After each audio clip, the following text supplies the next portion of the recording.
Bueno, buenas noches o buenas tardes. Esta es la última charla del día de hoy. El doctor Fabián Lloyd, yo soy Sergio Ebrard, los dos somos histólogos, básicamente, médicos, psiquiatras los dos, él hace, yo he hecho investigación básica. Fabián tiene 30 años más de investigación, de investigación. Él es profesor adjunto de histología en la Facultad de Medicina de la UBA, ya les dije, es médico, es psiquiatra, es investigador independiente del CONICET, investigador independiente del CONICET. Va a ser una charla obviamente muy biológica. Él va a hablar sobre complicaciones obstétricas y enfermedades mentales, esquizofrenia específicamente, algunas cosas, y van a ver que es fantástico, es un orador genial. Nos conocemos hace... Bueno, muchas gracias, Sergio. Gracias por la invitación, gracias a Carlos Benavente Pinto. ¿Se puede poner la primera imagen? Perdón. Bueno, lo que voy a hablar hoy es de complicaciones obstétricas y trastornos mentales. En particular, nos interesó la esquizofrenia. Si bien trabajamos en nuestro laboratorio con muchos otros modelos, trabajamos en retina, en médula espinal y en otras cosas. Y esta es una de las ramas que hacemos.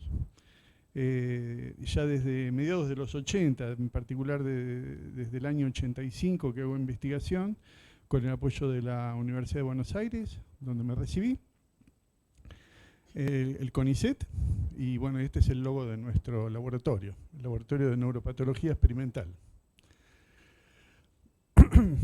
Bueno,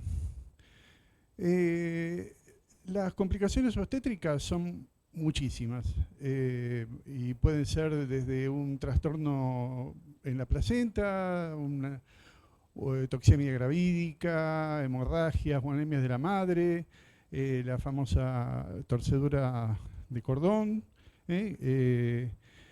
como así también complicaciones obstétricas durante el parto por malas maniobras, la iatrogenia o el síndrome de distrés respiratorio. La incidencia es muy alta, se dan 2 a 5 casos cada 1000 nacimientos a término, y este porcentaje se mantiene a pesar del avance en los cuidados materno-fetales. Es un problema mucho más serio en los países no desarrollados. Por suerte la Argentina se encuentra dentro de todo bastante bien. De aquellos que sufren asfixia perinatal, que es un problema que se produce inmediatamente antes, durante o inmediatamente después del nacimiento. Un tercio de los casos no sucede nada, a un tercio de los casos van a tener secuelas y en otro tercio de casos se mueren.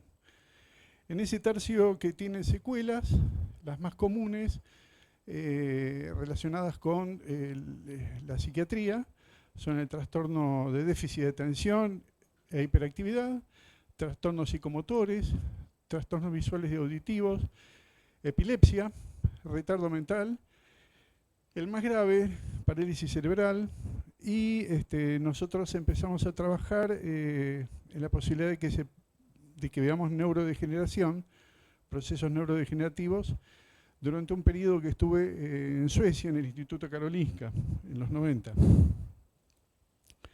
Bueno, les voy a mostrar un modelo que es un poquito cruento, por ahí impresiona, pero yo quiero defender el uso de los animales de laboratorio, porque ya desde Suecia nos pintaban las paredes, nos tiraban globos con tinta roja. Pero bueno, lo que quiero decir, esta imagen me gusta mucho, que gracias a la investigación con los animales, esta gente que protesta lo puede hacer durante 23.5 años más. Para investigar, para trabajar con la asfixia perinatal, el modelo que había antes del año 92 se realizaba mediante la compresión de la arteria carótida y en animales de 1 semana, lo cual no es asfixia perinatal propiamente dicha. Eso producía una hipoxia isquemia global, focal y en animales de 1 semana. Entonces el primer paso en mi trabajo afuera fue justamente desarrollar un modelo en el Instituto Karolinska, lo realizamos, un modelo que sea más apropiado para estudiar la asfixia perinatal, más que la asfixia perinatal, las consecuencias a largo plazo que pueden producir la asfixia perinatal, porque la compresión carotídea produce efectos que hay que estudiarlos inmediatamente, porque los animales no pueden sobrevivir. Entonces comenzamos con ratas que las poníamos a preñar. La preñez de la rata dura 23 días, 22-23 días. Esperábamos que el primer recién nacido nazca para utilizarlo como control. E inmediatamente lo que hacíamos era hacer una histerectomía. El útero de la rata es bicorne. Lo seccionábamos y en ese momento preciso que seccionábamos el útero, comienza la asfixia perinatal. Estos úteros, con los recién nacidos incluidos dentro del útero, los poníamos en una cubeta con agua a 37 grados centígrados durante un tiempo prolongado. Un tiempo donde se produce justamente el déficit de aporte de oxígeno a estos ratitas, fetos de ratas. Entonces, luego de estar en agua a 37 grados, lo que hacíamos era sacarlos de a uno y estimularlos a sobrevivir. Lo primero que observamos, que los que iban a sobrevivir tenían un boqueo que se denomina gasping en inglés. Y una curva de sobrevida a 37 grados en la cual sobreviven todos 100%, 15 minutos de asfixia, y luego la curva de sobrevida va descendiendo, no viviendo más allá de 21 minutos de asfixia. Hay dos grupos importantes, 19 minutos de asfixia y 20 minutos de asfixia, son muy diferentes en cuanto al porcentaje de sobrevida. Y además hay una diferencia significativa. Las hembras tienen más posibilidades de sobrevivir que los machos, cosa que se da en la clínica también. Las hembras, la mujer tiene una protección estrogénica, aparentemente eso es lo que tiene que ver. Esos recién nacidos que eran asfixiados se colocaban con madres sustitutas, porque la madre verdadera de ellas le habíamos cortado la cabeza, las matábamos. Entonces esas ratitas crecían con una madre sustituta y las dejábamos crecer hasta la adultez para estudiar las consecuencias en el cerebro en la adultez. Como ven, aquí tenemos recién nacidos, este es normal y estos son afícticos, se los ve cianóticos. Lo que hacíamos en Suecia era estudiar con unas cánulas de microdiálisis, hacíamos diálisis del líquido extracelular del cerebro y de esa manera podíamos medir metabolitos, neurotransmisores, etc. Estas microcánulas se colocan con un aparato estereotáxico y se recogen en Eppendorf, que luego van a ser analizados por HPLC. Hicimos mediciones de muchas cosas, de muchos neurotransmisores, también de glutamato, aspartato, piruvato, etc. Pero uno de los que más nos llamó la atención fue las concentraciones de dopamina en el estriado. Acá se ve la cánula en el estriado, también lo vimos en sustancia negra. Estos son los valores normales de dopamina en nanomoles, y lo que podemos observar es que las ratas que habían sido asfixiadas durante 19 minutos tenían un aumento de dopamina, y las que fueron asfixiadas con 20 minutos de asfixia tenían una disminución de dopamina significativas con el control. A mí me gustaba este caso, la disminución de dopamina, porque estaba la posibilidad de correlacionarlo con el parkinsonismo, por ejemplo. Pero este dato me molestaba muchísimo.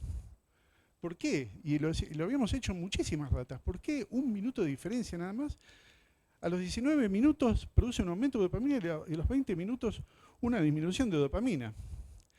Entonces acá está mi compañero, mi amigo de toda la vida, Sergio, que dio en el clavo, él no sabe, o por ahí se acuerda. Pero hace muchísimos años, cuando publiqué mi tesis, luego de otra estadía que hice en Holanda, en la Universidad de Maastricht, le envié a él un ejemplar. Y cuando volví, siempre los mejores experimentos surgen en charlas de café, por eso puse un café acá.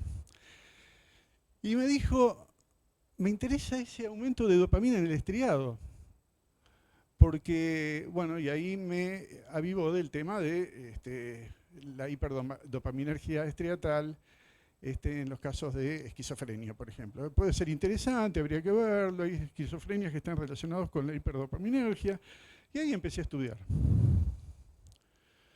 Entonces, a las posibles secuelas a largo plazo se le asociaba también la esquizofrenia. Bueno, como ustedes saben, las esquizofrenias son patologías psiquiátricas crónicas de etiología desconocida, con síntomas positivos, negativos, etc. Sergio también influyó de que yo hiciera psiquiatría. Hice el curso superior de psiquiatría, después estuve 9 años en el Hospital Borda, hice mi concurrencia, después estuve como becario hasta el año 2011. Este es Jacobo Fichmann, y si uno lee sus poemas, uno de ellos es Molino Rojo, encuentra que dice en sus poemas maravillosos que su vida fue tan tormentosa como su llegada al mundo, por ejemplo, y eso me llamó mucho la atención. Jacobo Fichmann acá está en el Hospital Borda, donde murió. Emil Kraepelin decía que las enfermedades psiquiátricas son causadas principalmente por desórdenes biológicos y genéticos.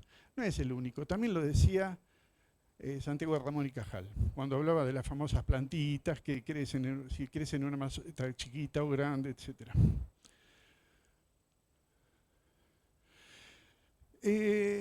La esquizofrenia puede tener un origen multifactorial, origen genético, ambiental, tóxico, obstétricos, acá me quedo, autoinmunidad, degenerativos, hormonales y otras causas. Producen cambios en la vía mesoestriato del limbo cortical, aislamiento social, déficit cognitivos que con estrés, depresión empeoran la sintomatología. Es una enfermedad poligénica, no le podemos echar el culpa a ningún gen en particular, pero parece tener cierta importancia la herencia. También hubo epidemias como el virus de influenza. En el año 57 en Finlandia, 2/3 de la población se infectaron y hubo muchos casos cuando los correlacionaron en la adolescencia de esquizofrenia. Madres que estuvieron en campos de concentración en Holanda, la polución y las complicaciones obstétricas, como les venía diciendo antes. La esquizofrenia aumenta las posibilidades en 4.5 veces más de aparecer cuando hubo complicaciones obstétricas. Estos son los pasillos del Borda. Durante 9 años que estuve en el Borda, me ocupé de revisar historias clínicas, de preguntarle a los pacientes si cómo había sido su parto. La mayoría eran imposibles porque eran pacientes crónicos, no tenían familiares, pero cuando uno les preguntaba a veces decían, sí, nací mal o nací azul, y si tenía la posibilidad de consultar con algún familiar, también lo comentaban. 20-25% de los casos tenían antecedentes obstétricos. Acá está mi amigo Roberto Cacuri. También influyó. Me empezó a hablar de las células de Cajal Retzius y de la relina. También de charlas de café. En el momento del parto, entre las 38 y 40 semanas, hay un rápido crecimiento, minimización y sinaptogénesis. Me habló mucho de Helmut Beckmann, por ejemplo, que algunos de ustedes lo deben haber conocido, Daniel Weinberg también, que fue invitado acá, hablaban de la hipótesis del neurodesarrollo, de la mala migración. Erwin Feinberg, que hablaba de la poda sináptica que ocurre en la adolescencia, cuando los adolescentes están sometidos a exigencias, parece que tienen como una competencia sináptica y si disminuye en exceso, eso está relacionado también con la esquizofrenia. Por supuesto, Arvid Carlson y su hipótesis de la hiperdopaminergia cortical, hiperdopaminergia límbica, estriatal e hipodopaminergia cortical. Es interesante que algunos pacientes esquizofrénicos tienen alteraciones físicas mínimas, ectodérmicas, que se ven en fallas del tercer trimestre, cuando se produce el momento de los trastornos obstétricos que pueden producir esquizofrenia. Por ejemplo, la implantación baja de las orejas, el lóbulo de las orejas pegados, el hipertelorismo, el arco arqueado del paladar y algunas alteraciones en los dedos, alteraciones en los dermatoglifos. Las células de Cajal-Retzius son muy interesantes porque, bueno, fueron descritas por Gustav Retzius y por Santiago Ramón y Cajal, por eso se llaman así. Son células que fueron descritas a principios de siglo y de alguna manera modulan la migración de neuroblastos y la formación de la estructura final de las columnas corticales, de la corteza cerebral. Influyen en la atracción, en la quimiotaxis, por medio de la liberación de netrinas, de la cual la más importante se llama relina, que es una molécula peptídica de señalización. Los neuroblastos van migrando, la primera oleada produce la quinta capa, la segunda oleada la tercera capa, la siguiente oleada la segunda capa, y se van ubicando unas sobre otras las neuronas que van migrando. Hay una doble migración. La horizontal, que lo hacen la migración de neuroblastos a través de la glía radial, que van a formar principalmente las neuronas de acción, y una migración tangencial que hacen neuronas desde la zona subventricular que van a originar neuronas en el estriado y interneuronas GABAérgicas en el resto de la corteza cerebral. Todo esto está estimulado por la relina, que liberan las células de Cajal-Retzius, que son las primeras neuronas en migrar. Finalmente quedan estas columnas corticales ordenadas, en las cuales tenemos la primera capa con muy pocas células, la segunda con neuronas granulares pequeñas, la tercera con neuronas piramidales medianas, la cuarta con neuronas granulares y muchas células GABAérgicas. Están las en cesto, enanas, doble bouquet, faltan las en candelabro. La quinta capa, que son neuronas gigantes piramidales, y la sexta, que son las Martinotti, que tienen esta forma particular, todas estas en azul GABAérgicas. En la esquizofrenia, por otros trabajos, se describen las mayores alteraciones en neuronas piramidales y en neuronas GABAérgicas, principalmente las que tienen forma de candelabro. En unos estudios que hicimos en la Universidad de Buenos Aires con el doctor Pechi Saavedra, vimos que las neuronitas, estudiamos estos cerebros de recién nacidos que se les había practicado asfixia perinatal. Y pudimos ver que hay una migración desde la zona interna del estriado hacia arriba, migrando por la cola del cuerpo calloso, y que esa migración se detenía, producía una detención como una alteración en la migración de neuroblastos, que luego en el adulto se veían en el cuerpo calloso, aparecían somas neuronales en cuerpo calloso. El doctor Pechi Saavedra no me dejó publicar esto, porque dice, no puede ser que haya somas neuronales en cuerpo calloso, en sustancia blanca. Sí. Después, con bimentina, unos trabajos que hizo Mariano Ibarra en nuestro laboratorio, pudimos ver en el control y en el afíctico la diferencia de la glía radial marcada con bimentina. Pueden ver acá la disrupción de estas células de la glía radial que funcionan como guías para que los neuroblastos se ubiquen en el lugar adecuado. Entonces, una de las hipótesis era la siguiente: las células de Cajal-Retzius permiten que las neuronas vayan migrando. La primera oleada produce las neuronas piramidales gigantes, la tercera oleada las neuronas granulares, la cuarta oleada las neuronas piramidales medianas, la quinta oleada las pequeñas neuronas piramidales y granulares. ¿Y de dónde salían estas Martinotti? Probablemente estas sean las mismas Cajal-Retzius que descienden y forman la sexta capa.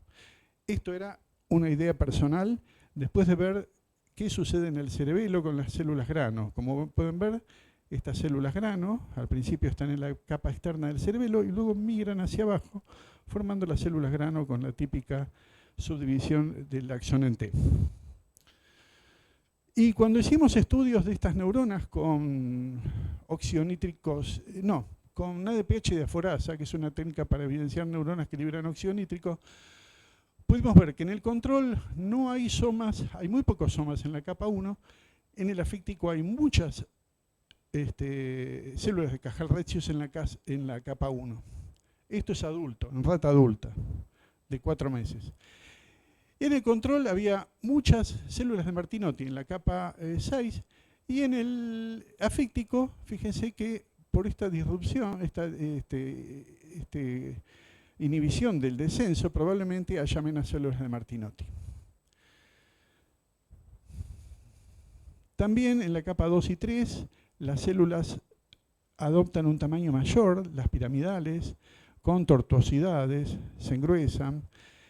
Cuando hicimos microscopía electrónica de estas dendritas, vimos que con óxido nítrico sintetasa estaba mucho más acumulada la enzima comparado con el control.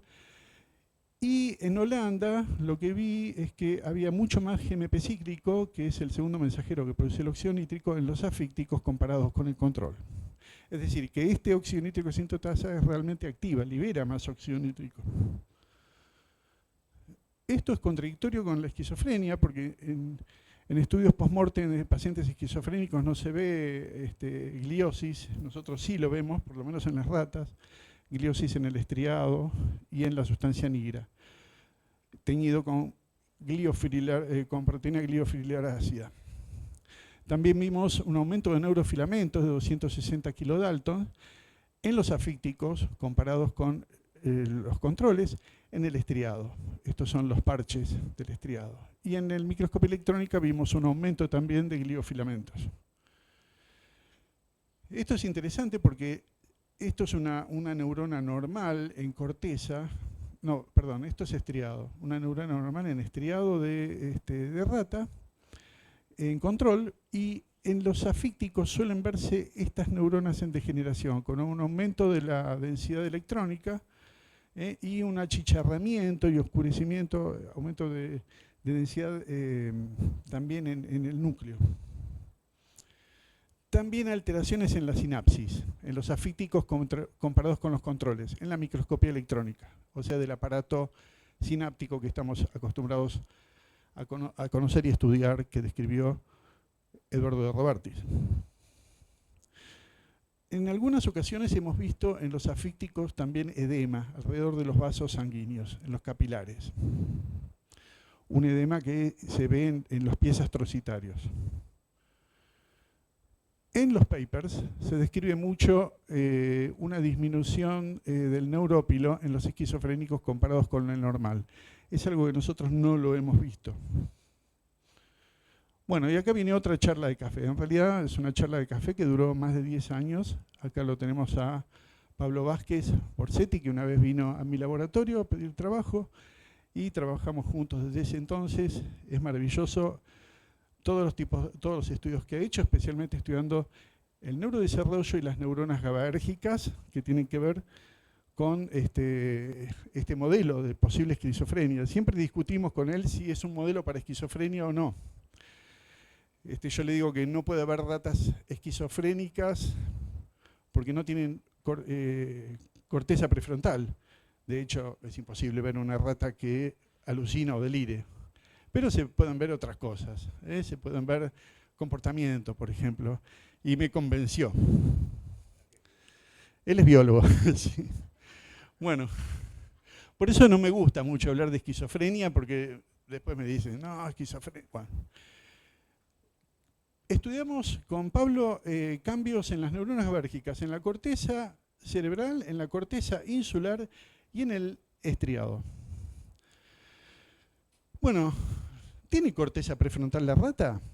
Yo decía que no, pero sí, tiene. O tiene un esbozo, por lo menos de corteza prefrontal, que lo vemos aquí. Esto es corteza prefrontal humana. Bueno, este es el dibujito con el cual él me convenció. Otra cosa que yo no sabía. Hay distintas poblaciones de neuronas GABAérgicas. Las neuronas GABAérgicas se dividen en tres grupos, tres grandes grupos. Aquellas que contienen parvalbúmina, que son un 40%, aquellas que contienen somatostatina y calvindina, en un 30%, y calretinina en un 25%, que pueden tener VIP y relina. Fíjense, esta es la comparación de neuronas GABAérgicas en ratas y humanos. Las que son calretinina tienen más en el humano. El resto, esto en gris, son neuronas glutamatérgicas. Prácticamente la corteza cerebral es excitatoria e inhibitoria. Es glutamatérgica o GABAérgica, y después tiene todas las terminales de todos los neurotransmisores que modulan esta neurotransmisión. Pero lo que yo no sabía era de estas divisiones, subdivisiones de poblaciones GABAérgicas. Con calvindina. Las neuronas que tienen calvindina tienen menor cantidad, fundamentalmente en los pacientes esquizofrénicos comparados con el control. También se ha visto en pacientes bipolares y ex pacientes bipolares, ¿no? Y con ex pacientes con trastorno depresivo mayor. Pero el que más claramente tiene disminución significativa de neuronas GABAérgicas con calvindina en corteza prefrontal es la esquizofrenia. Estudios hechos en pacientes. Con relina. La relina es una molécula de señalización que había mencionado antes, que interviene en la migración neuronal y puede producir trastornos, como por ejemplo la lisencefalia, que lo sabe muy bien Sergio, autismo y esquizofrenia. Bueno, ahora les voy a mostrar, falta poco, los estudios que hemos hecho con violeta de crecilo, con técnicas básicas y con anticuerpos monoclonales. Con violeta de crecilo, que es una técnica clásica, pudimos notar que no hay diferencia en el número de neuronas entre las ratas controles y las ratas afícticas. Esto estudiadas en ratas de 4 meses. El DAPI, que sirve para ver también el número de células, núcleo fundamentalmente, no pudimos ver diferencias, ni en control ni en asfixia. Con relina, cuando estudiamos relina en la corteza de los animales, corteza prefrontal de animales que provocamos asfixia, pudimos ver diferencias fundamentalmente en las capas más profundas, acá. En el afíctico hay menos relina comparado con el control. ¿Qué se ve acá? Esta es la capa 6. Esto es una tinción artificial. Células con relina y células con poca relina en la capa 6. Neuronas calvindina positivas en corteza cerebral. ¿Qué encontramos acá? Que hay una franca disminución, una disminución en la asfixia perinatal comparado con el control en las capas 2 y 3, en esta zona fundamentalmente. Bueno, vimos disminución de calvindina, un aumento de una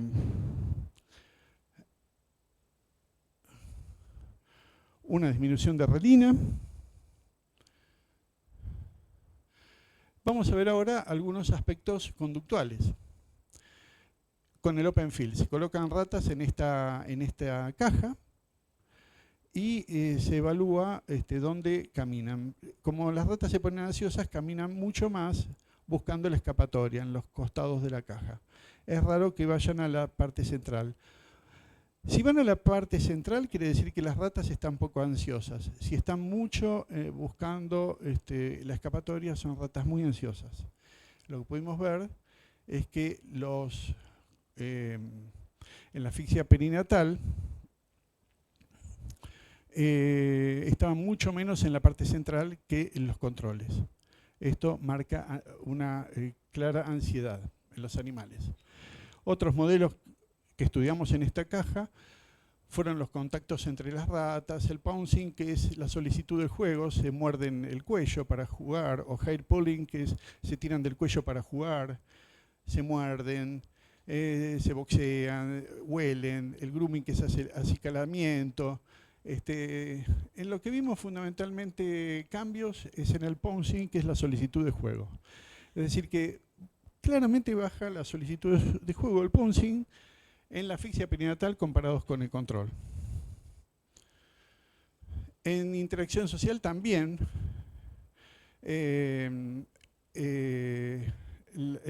bueno, acá vemos el boli, el play soliciting baja la solicitud de juego y aumentan las defecaciones, que también demuestra más ansiedad en las ratas asfícticas comparadas con el control.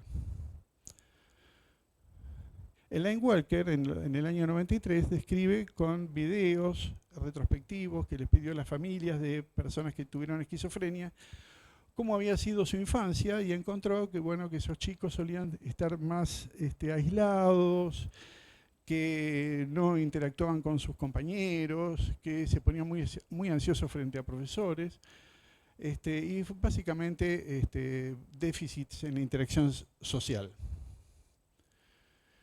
Este es nuestro paper, que relaciona, bueno, todo lo que hemos encontrado en la corteza prefrontal, prelímbica y la interacción social. Vamos a ver ahora los cambios en el lóbulo límbico. ¿Las ratas tienen corteza insular? No, no como el humano, pero tienen una pequeña corteza que se considera insular, que se puede ver en los atlas. La corteza insular interviene en la empatía, en la decisión, la aversión y en la autoconciencia del cuerpo y voluntad del movimiento. Con Nissl no vimos cambios en la corteza insular, así como no los vimos en corteza prefrontal, como mencioné antes. Con calvindina hay muy poca marca, pero se ve un déficit de calvindina en la asfixia perinatal comparado con el control en la corteza insular, especialmente en las capas 2 y 3. Con relina vimos un aumento de la relina en las capas 2 y 3 también, comparados con el control. Entonces, la asfixia perinatal en la rata disminuye la densidad de neuronas con calvindina en la corteza insular, la densidad de neuronas con relina aumenta en la zona donde se produce daño sobre las neuronas con calvindina, sufriendo un efecto compensatorio. Termino mostrando lo que sucede en cuerpo estriado. Las ratas no tienen un cuerpo estriado como el humano, subdividido en neoestriado, paleoestriado, arquiestriado, sino que es un gran estriado que se denomina striatum. El 95% de las neuronas son GABAérgicas y el 5% restantes fundamentalmente son de neuronas colinérgicas, nitrérgicas, somatostatinérgicas, neuropéptido I, y después el resto de los neurotransmisores. El doctor Pechisavera siempre decía que el estriado era el supermercado de los neurotransmisores. Pero el 95% son GABAérgicas y también tienen poblaciones con calvidina, calretinina y parvalbumina. El estriado se subdivide en parches y en matriz. Interviene en el filtro de información que pasa de corteza a tálamo, regula el tono muscular y está involucrado en el sistema de recompensa cuando incluye, bueno, el núcleo accumbens. ¿Qué sucede con calvindina y las neuronas GABAérgicas? En el estriado dorsal disminuyen las neuronas GABAérgicas y en el núcleo accumbens también disminuyen significativamente comparados con el control. Con relina no pudimos estudiarlo porque no hay relina prácticamente en el estriado, excepto en la zona subventricular, hay algunas poquitas neuronas, pero la calretinina sí, lo podemos estudiar y hay un aumento de neuronas GABAérgicas con calretinina en el estriado dorsal y una tendencia en el núcleo accumbens, que no es significativa. Con un IDAPI, que marca número de neuronas, no hemos visto un aumento en el estriado dorsal de neuronas comparado con el control, y no hemos visto un cambio significativo en el núcleo accumbens. Con lo cual pensamos que la lesión o la desaparición o degeneración de las neuronas GABérgicas calvinina positivas produzcan de alguna manera un aumento en el número de otras neuronas neuronas GABérgicas, probablemente calretinina positivas, como efecto compensatorio. Y por último, es interesante que siempre en la comisura blanca anterior, que interviene conectando ambos lóbulos temporales, es marcadamente menor la comisura blanca anterior en la asfixia perinatal comparados con los controles. Entonces, la asfixia perinatal disminuye el número de neuronas con calvinina en estriado y aumenta el número de otras neuronas GABérgicas en la estructura. Por último, quiero hacer un homenaje a mi maestro, que fue el doctor Luis Dana, que murió hace pocos días. Luis Dana era un neurofisiólogo muy preparado, que se formó con el doctor Foglia en la escuela de Husay. Y bueno, yo era un estudiante de tercer año de medicina y me enseñó los primeros pasos en el laboratorio. Luego la vida nos fue separando porque yo me fui a Suecia, después volví, después me fui a Holanda, después volví. Cuando volví, en el año 2010, regresó al laboratorio y achacoso y todo como estaba, con un problema de aorta abdominal, venía al laboratorio y trabajaba igualmente. Fue muy lindo haber estado con él los últimos tiempos, pero después ya sus achaques no lo dejaron seguir viniendo. En la entrada de nuestro laboratorio hay un monumento que estaba en la Plaza Husay que dice In nobis vivus manes, que significa que los muertos, aquellos que se van, siguen viviendo en los vivos. Así que mi homenaje al querido doctor. Bueno, este es mi logo de mi familia en Baviera. Un salame, ¿qué va a ser? Y estas personas que están acá influyeron mucho directa o indirectamente en estos resultados. El doctor Pichi Saavedra, Dana, Rey Funes, Vázquez Borsetti, Juan José López Costa, Sergio, Roberto Cacuri, Mario Herrera Marchis, Kurt Anderson, Urban Ungersted, Carlos Blanco, Harry Steinbusch, Carlos Velasco Suárez, Omar Alba, Lina Presa, Selvia Moyano, Asia Selvin Testa y Eduardo Mares. Gracias.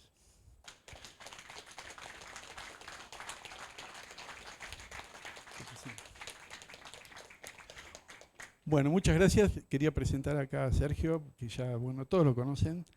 Sergio es, primero que nada, mi amigo, a quien quiero mucho.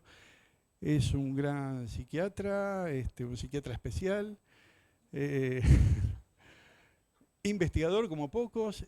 Lee mucho, y ese es el problema con Sergio, que es difícil discutir con alguien que lee mucho, pero algún día se va a dar cuenta que tengo razón yo. Y bueno, lástima que no sigue haciendo investigación, tiene que volver al laboratorio. Así que bueno, vamos a alentarlo a eso. Gracias. Gracias, David. Bueno, yo les voy a hablar un poco más acotado, a medias, sobre la exposición prenatal al alcohol y las enfermedades neuropsiquiátricas en las cuales puede estar involucrado el alcoholismo prenatal, obviamente involucrado por parte de la madre en parte, después vamos a ver. La exposición prenatal al etanol, al alcohol, se considera normalmente como la exposición durante el embarazo al alcohol del producto de una concepción, de un feto, ¿sí? Después vamos a ver que hay alguna excepción por ahí en la cual podríamos considerar no a la madre sino al padre. Pero bueno, básicamente si ustedes buscan exposición prenatal al alcohol o síndrome alcohólico fetal, siempre les va a hablar, o el 99% de los artículos les va a hablar de mujeres, pero no siempre es así. El alcohol es un teratógeno conocido. ¿Saben lo que es un teratógeno? Una sustancia que puede provocar alteraciones, un monstruo. Teratos es monstruo. provoca alteraciones del desarrollo que pueden ser desde muy leves y sutiles hasta muy, muy graves o incluso fatales. Puede matar al producto de la concepción. En lo clásico, en lo que se llama trastornos del espectro del alcoholismo fetal, que es lo que significa esta sigla, hay 3 síndromes. El síndrome alcohólico fetal clásico, los trastornos congénitos relacionados con el alcohol, de los cuales no voy a hablar, son los trastornos puramente físicos, digámoslo, somáticos, y los trastornos del neurodesarrollo, que estos son los que nos van a interesar. La tríada diagnóstica del síndrome alcohólico fetal está compuesta por trastornos del crecimiento pre y o postnatal, retardo del crecimiento intrauterino, bajo peso para la edad gestacional o al nacer, trastornos del neurodesarrollo o disfunción del sistema nervioso central y unas características faciales muy particulares, distintivas, que constituyen un dimorfismo facial, ahora lo vamos a ver, que se ve el síndrome como tal completo relativamente poco. La prevalencia total es de 0,5 a 2 por 1000 nacidos vivos.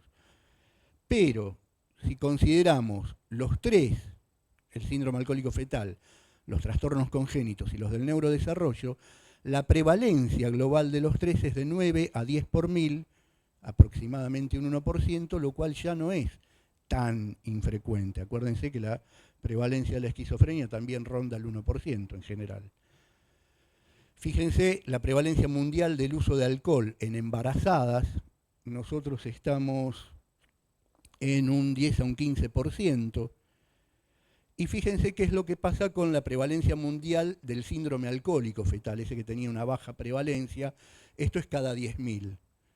¿Sí? Pero fíjense que los países no correlacionan en cuanto a consumo de alcohol en las embarazadas, no correlacionan exactamente con la presencia de síndrome alcohólico fetal. En nosotros, más o menos sí, pero fíjense, en Australia, que tienen un alto consumo las embarazadas, arriba del 35%, y sin embargo relativamente poco síndrome alcohólico fetal. Eso es porque la presencia del síndrome alcohólico fetal y de todos los trastornos que produce el alcohol no depende pura y exclusivamente de la presencia de alcohol intraútero. Depende de otras cuestiones, factores sociales, ambientales, otros tóxicos, tabaco, nutrición. El retardo en el crecimiento, un bebé, un recién nacido normal y uno hijo de madre alcohólica. Es fácil de ver, esto incluso se puede ver, estas son ratas que obtuvimos nosotros en laboratorio, en experimentos nuestros, una ratita control de 5 días aproximadamente, y esta una hija de madre alcohólica. Además no se llega a ver del todo bien, pero tiene la piel más arrugada, está como un poco deshidratada, no tiene exactamente el mismo color rosado que tiene la rata control. Las facies, eso que yo les decía antes. Fíjense que hay una microcefalia, tiene el cerebro más chiquito, el alcohol daña el cerebro. Son chicos que están por debajo del percentilo 3. Esta no se ve muy bien la microcefalia, pero está. Tienen hendiduras palpebrales cortas porque también tienen microftalmía. Acuérdense que la retina en el ojo es parte del sistema nervioso central y por lo tanto tiene los mismos efectos y los mismos daños que el cerebro en sí. Nariz pequeña, la zona media de la cara aplanada y pequeña. Una cosa muy llamativa es el filtrum, estas 2 líneas que tenemos acá por debajo de la nariz, que está aplanado o ausente. Y el labio superior, eso es bastante característico, largo y delgado, muy finito. Todas estas alteraciones son por daño del alcohol durante el desarrollo a las estructuras mesodérmicas faciales, una de las 3 hojas germinativas del embrión. El mesodermo facial se daña mucho y madura más lentamente en estos chicos, pero termina madurando. Esto claramente está hecho por el alcohol, no es una cuestión experimental ni nada por el estilo, porque se ha visto en distintas especies, en distintas subespecies humanas, en distintas razas, en realidad no son razas, son subespecies, blanca, nativa americana, negros, orientales, o sea que es universal, no es algo aleatorio. Estos chicos, como les decía, a medida que van creciendo, los afectados por la exposición prenatal y que nacieron con el síndrome alcohólico fetal, van perdiendo las características faciales típicas, por lo que en adultos, que son los que más predominantemente nos van a llegar a nosotros, no los podemos determinar no los podemos identificar como un chico o un hijo de madre alcohólica con un síndrome alcohólico fetal solamente por los rasgos faciales. Para poder hacer el diagnóstico de que esa persona ha sido expuesta al etanol intraútero, hay que tener una alta sospecha clínica y sobre todo lo que decía Fabián antes, preguntarle al paciente en el interrogatorio de la primera vez antecedentes obstétricos. Cómo fue el embarazo de él, de su madre, cómo fue ese embarazo con respecto a si tuvo infecciones, si sufrió violencia doméstica, violencia sexual, si consumía alcohol, si consumía cocaína, marihuana, cualquier tipo de tóxicos, tabaco, el estado nutricional durante el embarazo. Con la anamnesis les puedo asegurar, como decía Fabián, 20 a 25%, 30% de los adultos se pueden recabar datos obstétricos en pacientes psiquiátricos. Hay mucho, hay que preguntar, nada más que eso. Ahora bien, ¿qué pasa? De las embarazadas grandes bebedoras, se estima que solo el 4 al 15% van a tener chicos con el síndrome alcohólico fetal completo, por todo lo que yo les decía antes. Pero el 50 al 80% de los afectados por los trastornos del espectro presentan solamente daños o disfunciones debidas a alteraciones del desarrollo cerebral, que son los que nos van a venir a nosotros. Entonces, los trastornos del neurodesarrollo relacionados con el alcohol, por su alta prevalencia y por el hecho de que pueden ser debidos a grados, esto es importante, leves a moderados de exposición prenatal, no hace falta que la madre haya tomado una botella de whisky por día durante todo el embarazo. Con que hayan sido, no sé, 4 o 5 cervezas, o que haya tenido episodios de grandes consumos de alcohol los fines de semana, lo que los americanos en la literatura anglosajona llaman el binge-like, lo que sería el consumo de parranda, de fin de semana. Estos son los que potencialmente mayor importancia tienen desde el punto de vista de la salud pública y los que vamos a ver nosotros. Apenas un poquito de cómo y por qué se producen las alteraciones en el sistema nervioso central. Mucho de ello parece que hubiéramos hecho en conjunto los PowerPoint, por mucho de lo que mostró Fabián me sirve a mí. Ustedes fíjense que las neuronas, los astrocitos y los oligodendrocitos se van desarrollando, apareciendo en el sistema nervioso central a lo largo de la gestación, remedando lo que pasó durante la filogenia, durante el desarrollo filogenético de nuestra especie como mamíferos. Es decir, primero aparecen las neuronas y después las células de la glía. Fíjense, esto es en un macaco, hay específicamente hablando de las neuronas, 2 oleadas neurogenéticas, una neurogénesis primaria y una secundaria.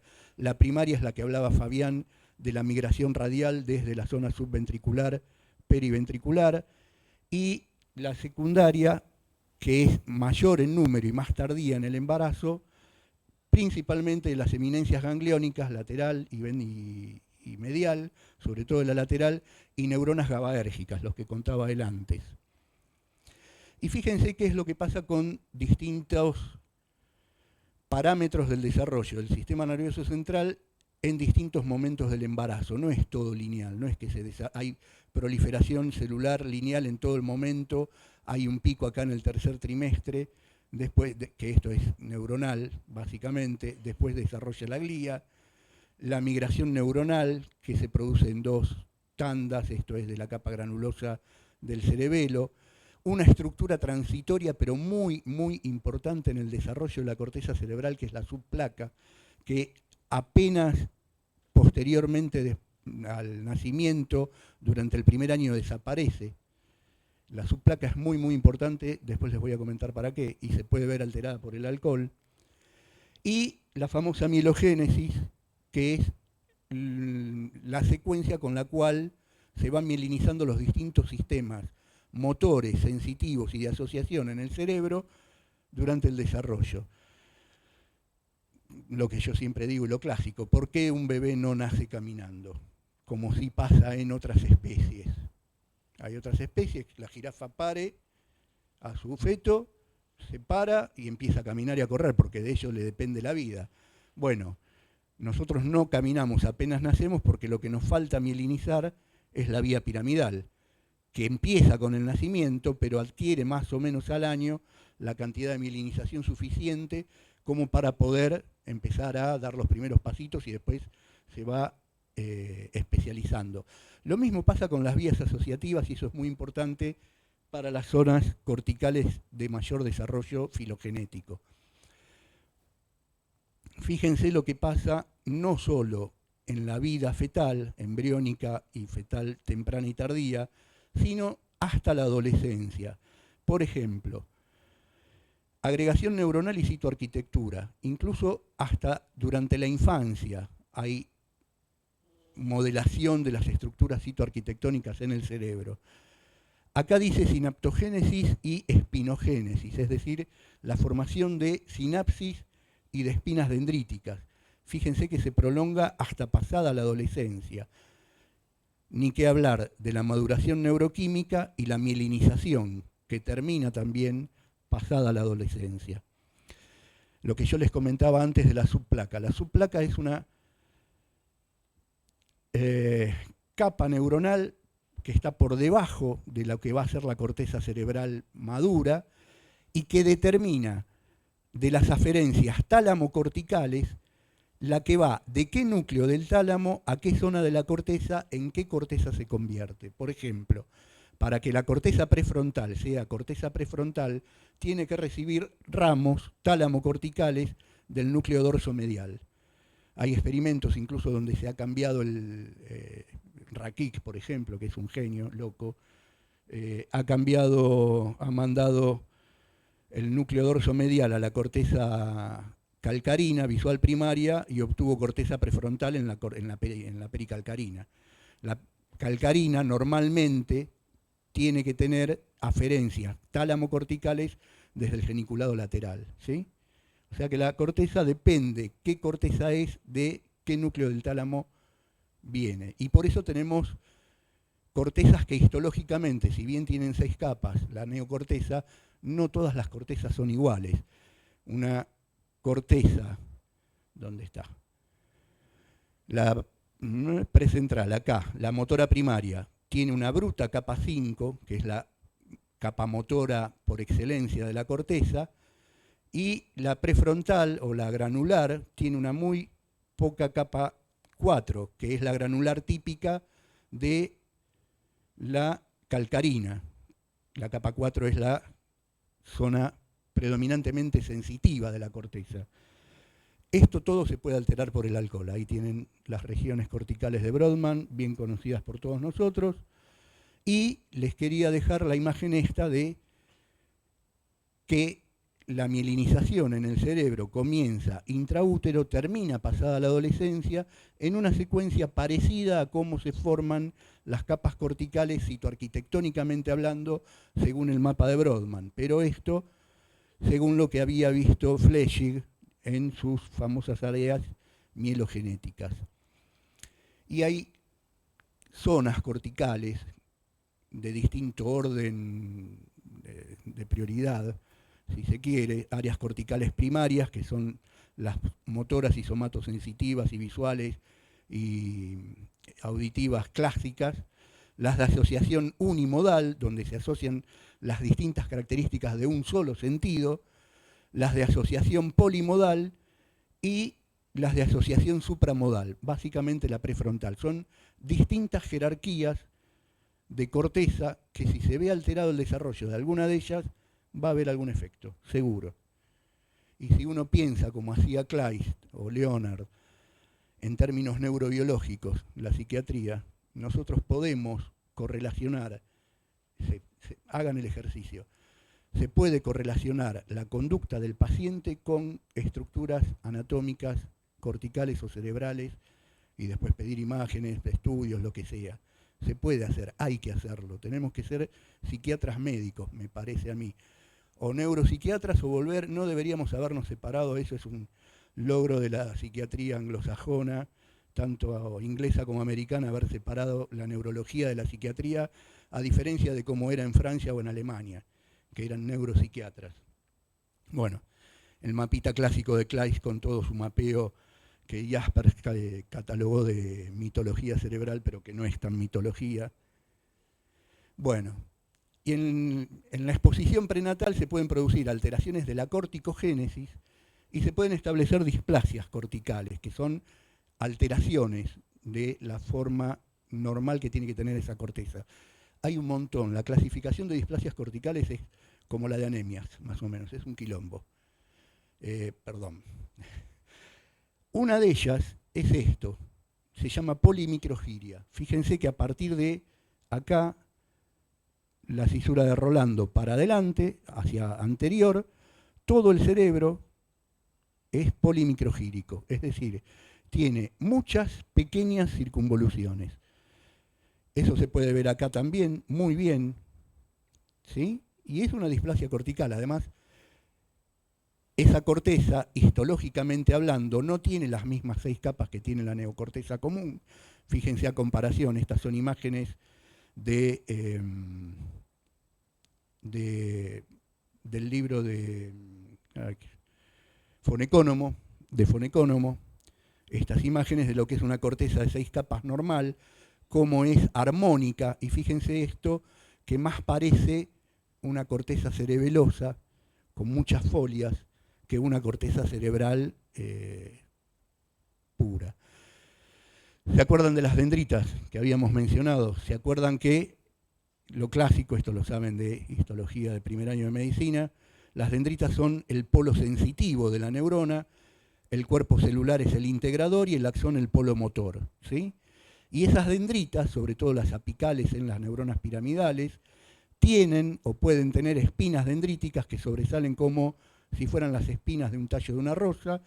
Esto una reconstrucción por computadora, las zonas activas en rojo, de donde se produce la neurotransmisión pura.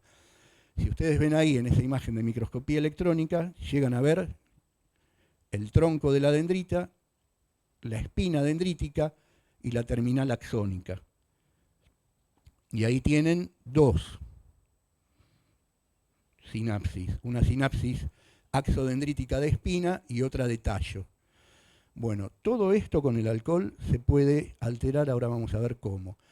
Fíjense que a las dendritas se las puede marcar con anticuerpos monoclonales o policlonales, con marcadores de distinto tipo, en este caso fluorescentes.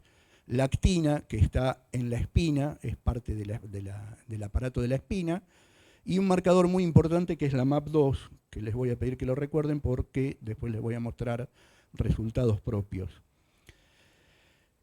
¿Qué pasa con esas espinas dendríticas a lo largo de la vida? No son iguales en número, cantidad, en número y calidad a lo largo de la vida. Fíjense que las espinas dendríticas tienen un máximo en cuanto a número en la infancia. Pero después se produce la famosa poda sináptica durante la adolescencia y a medida que vamos envejeciendo nos vamos quedando con menos espinas hasta que llegamos a la senectud, donde ahí nos convertimos en unos viejos chotos, si es que llegamos. Pero lo importante es de esta poda, que como decía Fabián, si quedan muchas espinas o se poda demasiado, se puede alterar la conducta de esa persona. Y fíjense cómo correlaciona en este dibujo, que era de un paper que estaba relacionando espinas dendríticas y qué sé yo, con la flora intestinal que está tan de moda, la gut microbiota, pero con la aparición de distintas enfermedades psiquiátricas en periodos particulares de la vida de la persona. Obvio, esto es correlación, no causa-efecto, ¿sí? La ciencia de hoy en día está hasta el hartazgo de estudios de correlación, pero que no dicen nada de causa-efecto. Entonces yo siempre digo, yo les puedo publicar un paper donde les digo que el aumento del consumo de Coca-Cola correlaciona con el aumento de muertes por ahogamiento en el Río de la Plata. Y las dos curvas van a dar igual. ¿Pero por qué? Porque en verano se toma más coca, porque hace más calor y la gente tiene sed, y la gente también se mete en verano más al agua y se ahoga más, pero no quiere decir que el aumento de consumo de coca aumenta las muertes por ahogamiento. Es claro y obvio eso. Bueno, estoy hasta acá de papers que correlacionan cosas que no tienen una cosa nada que ver con nada, porque después te lo publican y dicen, dormir más de 8 horas hace mal al corazón, dormir menos de 8 horas hace bien al corazón, tomar café hace bien al corazón, tomar poco café hace mal al corazón, pero hace bien a los ovarios. Bah, eso no es ciencia. Fíjense lo que pasa en las espinas dendríticas. En la anterior vimos lo que pasaba con las espinas dendríticas a lo largo de la vida, pero fíjense lo que pasa en una rata, cuyo ciclo estral se llama en ellas, a diferencia del menstrual en nosotros. ¿Cómo varía la cantidad de espinas dendríticas a lo largo del ciclo en 6 días? Y muchas de las conductas que se ven en las hembras se deben a esto. Esto también pasa seguramente en nosotros, aunque no podemos diseñar un experimento así. Fíjense la cantidad de espinas dendríticas que hay, de proteínas que hay en las espinas. Ahí está de nuevo la MAP2. ¿Qué pasa con las espinas en chicos que comen bien y en chicos que tienen desnutriciones calórico-proteicas severas? Esto es un estudio de mexicanos. Post-mortem, también está alterado con el alcohol. ¿Y a qué vamos con esto? A que mayor cantidad y calidad de dendritas implican mejores y más extensos y complejos circuitos sinápticos y mayores y mejores rendimientos intelectuales y afectivos y volitivos, ¿sí? Y el alcohol daña antes, durante y después de la formación a esas dendritas. Una de las cosas que pasa, el alcohol durante el desarrollo, la asfixia perinatal de la cual nos había hablado Fabián, los contaminantes, que esto me parece a mí que dentro de unos años va a tener gran implicancia en todos los trastornos neuropsiquiátricos, y la malnutrición. Bueno, y ahora un poquito de nuestros experimentos, esta es la misma foto casualmente, con Laura Caltana, una compañera mía del laboratorio de la doctora Brusco. Hicimos primero un protocolo de exposición al alcohol 6,6 en el agua de bebida sin prevenir el daño. Es como si a las ratas les hubiéramos dado de tomar, en vez de agua, en vez de agua, cerveza, durante todo el desarrollo. Esto, ¿sí? Un tiempo pregestacional para que se acostumbren al alcohol, durante la gestación y durante la lactancia para que lo reciban también por leche. Y fíjense lo que pasaba en la corteza frontal, que aparentemente es normal, pero había una zona, ahí en el polo frontal, donde, en lo que sería la corteza lateral orbitaria lateral en la rata, donde había neuronas que aparentemente parecían normales, pero si uno iba aumentando, se veían algunas neuronas más raritas. ¿Las notan? Más oscuras, achicharradas. Esta es una normal, otra normal, y estas que están más oscuras, incluso acá alguna con el apéndice dendrítico apical en tirabuzón. Fíjense que todas esas neuronas no son normales. Estas son hijas de madres alcohólicas, ¿sí? Fíjense que incluso había en alguna zona una neurona que parecía ser una como la que mostró Fabián migrando por la glía radial, pero esta era una postnatal. Ya tenía 21 días, estaba saliendo de la infancia, no debería estar ahí, ¿sí? Había una progresión en las lesiones que se podían ver con un simple Nissl, con una simple técnica de Nissl. Fíjense acá la dendrita apical esta en tirabuzón, muy parecida a la tirabuzón que mostraste vos en la NADPH diaforasa, en sacacorcho. Hablando de alcohol, sí. Y hacia los márgenes de la displasia esa, algunas neuronas que estaban ahí, entre que sí y que no. Yo medio que a grosso modo las llamé, estas son neuronas normales y estas fíjense que está achicharrada, hipercrómica, con el núcleo con indentaciones, y en vez de parecer como si fueran uvas, parecían más bien pasas de uva, estaban achicharraditas, ¿sí?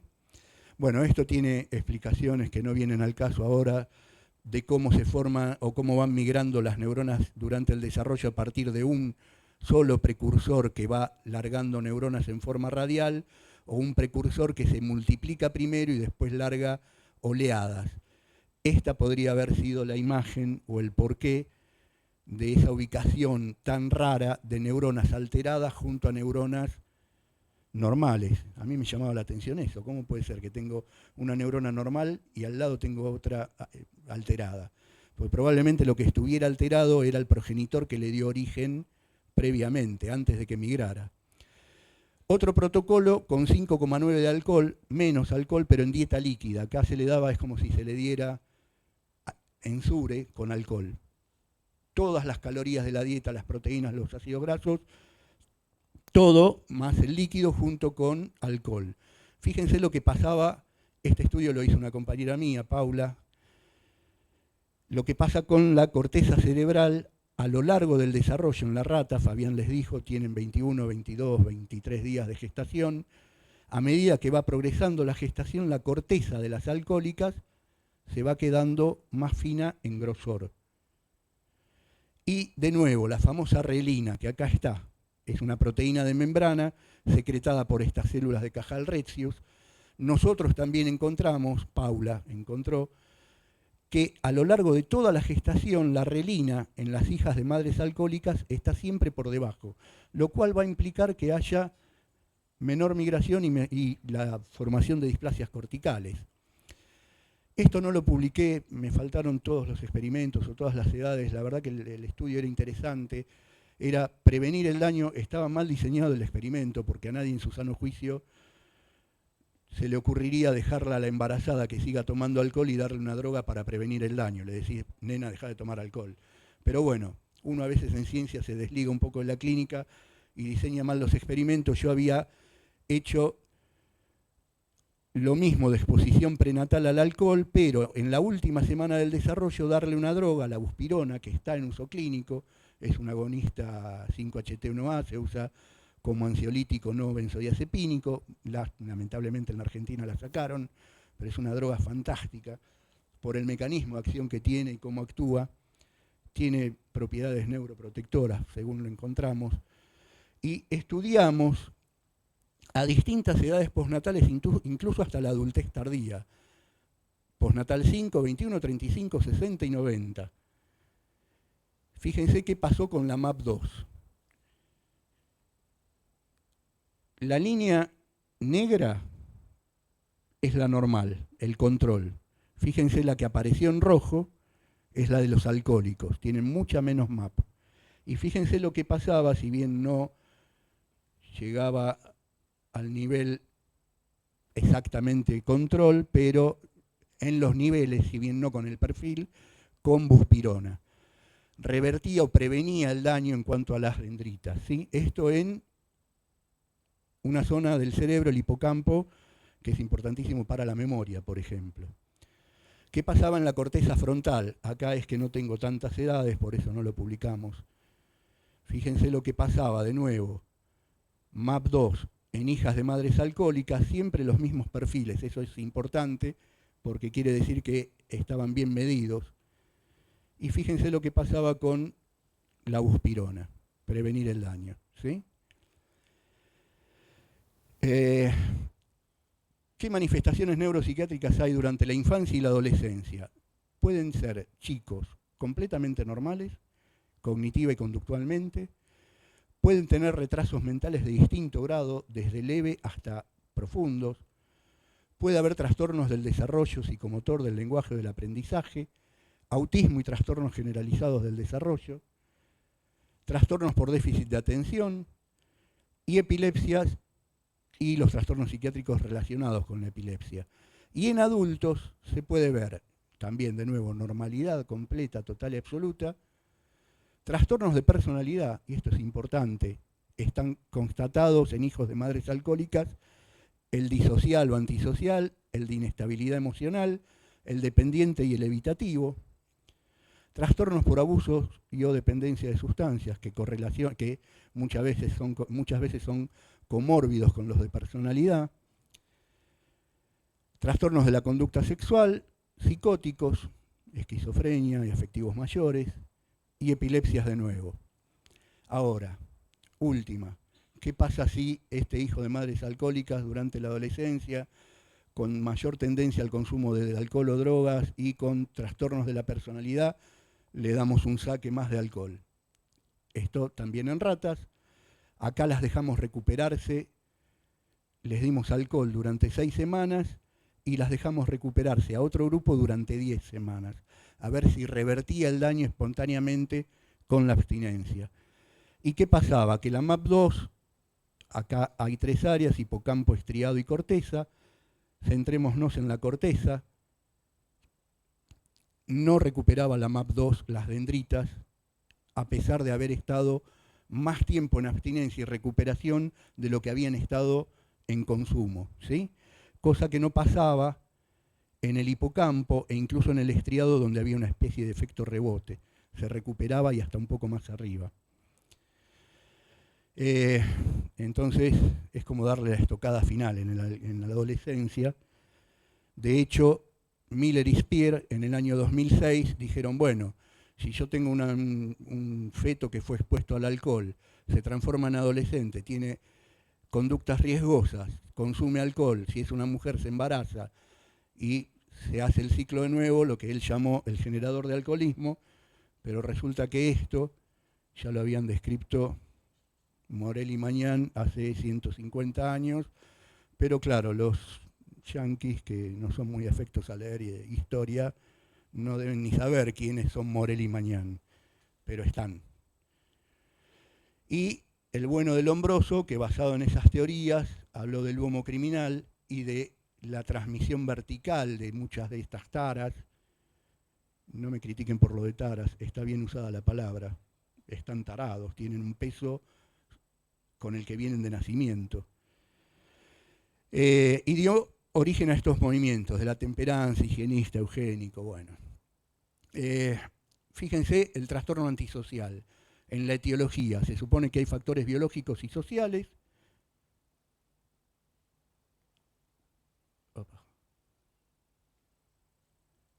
Bueno, aspectos familiares, históricos, personales, socioeconómico-culturales, las influencias genéticas, hay discordancia, hay en los gemelos disigóticos 1,6 y se multiplica por 10 en los monocigóticos, ¿sí? El genotipo XY, que todavía está discutido, y los trastornos del neurodesarrollo, que es lo que más que nada vengo estudiando yo. Como decía el petizo, ¿qué culpa tengo yo si no puedo sujetarme? Pero no todos son mujeres en la vida, ¿sí? En el testículo, en hombres bebedores, el alcohol también daña al espermatozoide.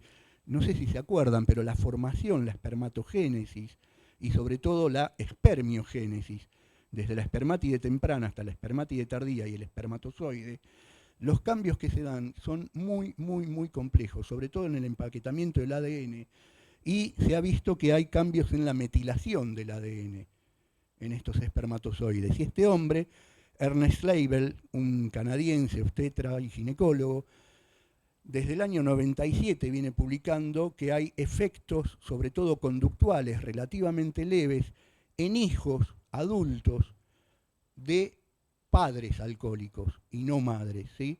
Es lo que yo les decía antes de que no todo es mujeres. Y bueno, no sé si tengo tiempo para contarles un caso clínico, esto lo vimos en el Moyano, cuando yo estaba en la residencia, Ángela, una chica de 30 años, de uruguaya, que entró, se los voy a hacer muy corto, en una primera internación en abril y mayo del 97, para los que dicen que en los psiquiátricos tenemos internaciones prolongadas, no duró más de 2 meses. Pueril, con humor depresivo, muy floridas alucinaciones visuales, auditivas y senestésicas, macro y microzoopsias. Se había considerado que podía tener un delirium tremens y tanto ella como el esposo nos negaban rotundamente que ella bebiera alcohol. después vamos a ver por qué. Se lo controló con antipsicóticos y antiepilépticos.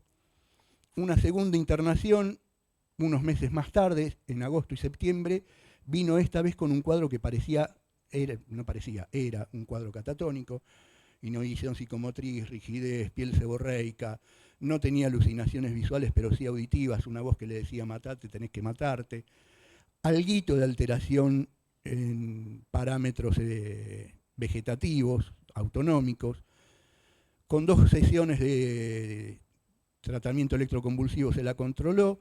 En su momento se consideró que podía ser una psicosis epiléptica porque, después vamos a ver en los antecedentes, la tercera internación no importa, en los antecedentes, padre alcohólico que la maltrataba, la amenazaba con matarla blandiendo un cuchillo, cosas que ella alucinaba en sus episodios de descompensación.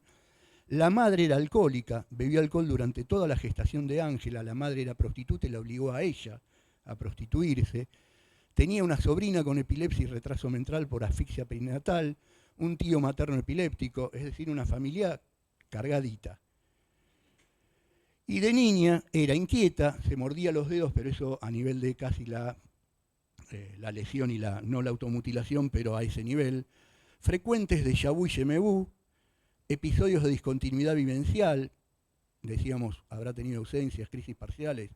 Lo que sí de hecho está constatado es que tuvo a lo largo de su vida al menos 3 crisis convulsivas generalizadas tónico-clónicas, desde los 8 años de edad. Y episodios depresivos con varios intentos de suicidio, todos en forma impulsiva. ¿Qué pasa cuando le hacemos la resonancia? Y en esto nos dio una mano, me acuerdo, incluso yo era residente, era como ver a Dios. Apareció Goldar, que lo había llamado Monchablón, le muestra la resonancia.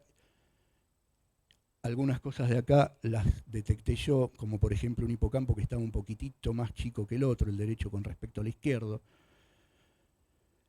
Eso que no se le da no se le presta mucha atención, ni siquiera lo informan los especialistas en diagnóstico por imágenes, pero el adelgazamiento localizado del cuerpo calloso está descrito en los hijos de madres alcohólicas, e incluso están estadificados, y ahí estaba. Y eso, en el lóbulo occipital, fíjense, a partir de la perpendicular interna, no hay calcarina. ¿Dónde está la calcarina acá? Y hay un montón de pequeñas circunvoluciones, y Goldar nos dice, chicos, acá tienen una polimicrogiria. ¿Alucina esta chica visualmente? Sí, alucina. Bueno, y ese era el caso clínico que dio origen a todo el desarrollo posterior mío del modelaje en ratas de hijos de madres alcohólicas. Listo. Gracias.